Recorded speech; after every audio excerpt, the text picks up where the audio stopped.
2010, on a frappé Gbagbo. S'il s'amuse encore, on va le frapper. Famille, écoutez cette vidéo-là, s'il vous plaît. On écoute, partagez, mettez les cœurs, partagez massivement. On écoute, s'il vous plaît. Que pensez-vous des déclarations d'Emmanuel Macron? Tous ceux qui croient qu'en frappant avec des bombes depuis l'extérieur, on sauve un pays malgré lui-même et contre lui-même se sont toujours trompés. Bon, l'histoire a parfois montré l'inverse. Oui, bien sûr. La France a bien fait cela en Côte d'Ivoire, il me semble, et le président Ouattara est un ami d'Emmanuel Macron. Pourtant, il a été porté au pouvoir par les bombardements français.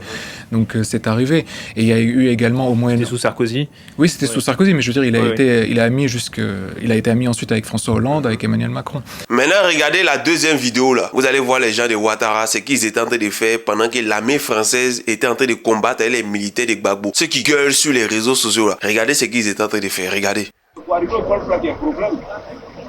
C'est ce qu'on vous explique là. C'est pour arriver au Golfe, il y a un problème. Donc, actuellement, c'est Beto seulement qui est là-bas, à Marie-Thérèse, là, qui fait descendre. Donc, nous, on est là, pour arriver au Golfe, il y a un problème. Tout est coupé.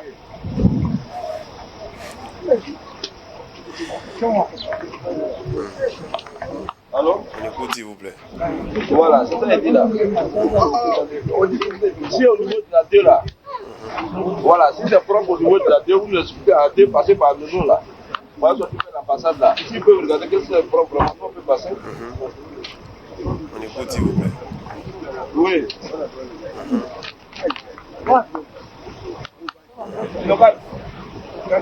Voilà, ils n'ont pas au niveau de la 2 là, passer en nous, passer sortir à l'ambassade là. Voilà, le niveau de la 2 là. Dans le niveau de la 2 là. Voilà. Là, vous pouvez sortir à l'ambassade.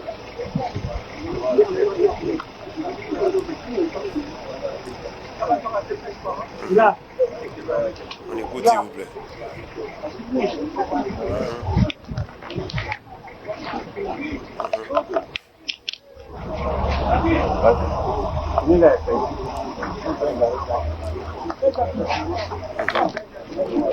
On écoute, s'il vous plaît. Il faut qu'on tourne ici.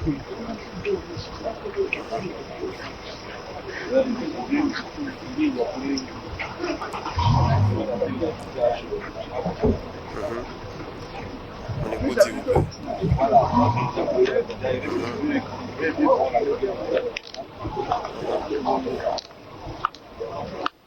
Là, il y a dit maintenant, c'est pour arriver maintenant à tirer le On écoute, s'il vous plaît. C'est ça que voilà. Si j'accepte de descendre et puis marcher, on rentre.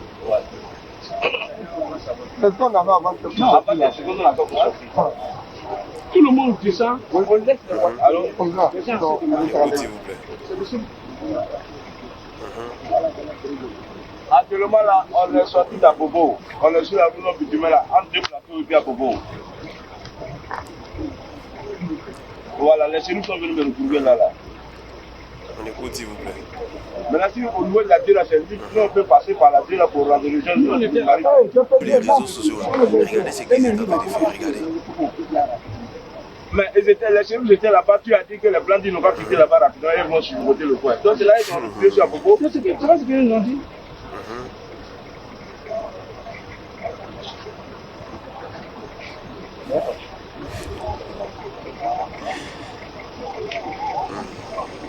C'est des peureux, c'est des gueulards. C'est des gens parce qu'ils sont sur les réseaux sociaux qu'ils ouvrent leur bouche pour parler. Moi, bientôt, quand moi j'étais au pays, là, il militait sur le terrain. Et puis, s'ils venaient en Europe, ils continuaient à militer. Ils n'est pas arrêté. Mais il y a beaucoup de militaires au pays. Hein. Quand ils sont venus en Europe, ils ont arrêté. Nous, là, on continue. Et même si on descend sur le terrain, on va continuer à militer. Parce qu'on est fiers de notre pays, parce qu'on sait de quoi on est capable. 2010, ça. Si d'après vous, vous avez pu réussir à frapper le président Laurent Gbagbo, c'est parce que déjà, il ne voulait pas que trop d'Ivoiriens perdent la vie. Et c'est parce que aussi, vous avez eu le soutien de l'armée française et d'autres forces étrangères. En plus des rebelles armés que vous avez gérés sur le territoire. C'est pour ça que vous avez réussi, soi-disant, à frapper le président Laurent Gbagbo. Mais cette année-là, on est dedans. Cette année-là, on est dedans. Donc, Ivoiriens, n'ayez pas peur. N'ayez aucune peur. N'ayez aucune crainte. Parce que même déjà, même leur effectif a diminué drastiquement. C'est pourquoi ils ont les encagoulés. Ils ont une milice de part et d'autre pour faire peur aux gens. Voilà, parce que l'effectif a diminué. Et c'est parce que la plupart des gens, même là, ils n'ont plus confiance en eux. Ils n'ont plus confiance. Donc, la peur dans leur camp, la peur là, c'est dans leur camp. content. Voilà. Mais ils essayent de gonfler les muscles sur les réseaux sociaux. Mais dans la réalité, on sait ce qui c'est. Et puis rappelez-vous de cela. Pimpin est gros comme ça. Mais c'est petit aiguille qui pèse ça. Et nous les Ivoiriens, on va montrer que ils sont gros, mais ils sont mous. Et nous, on est tellement durs qu'on va les percer cette année-là. Donc soyez sereins, soyez tranquilles. Et puis attendez l'appel du président Laurent Gbagbo et celle du président Tida Thiam. Quand on va envahir les rues là, c'est toute la Côte d'Ivoire entière. Que Ouattara dégage. Et il n'y aura pas de quatrième mandat. Il n'y aura pas de quatrième mandat. Merci.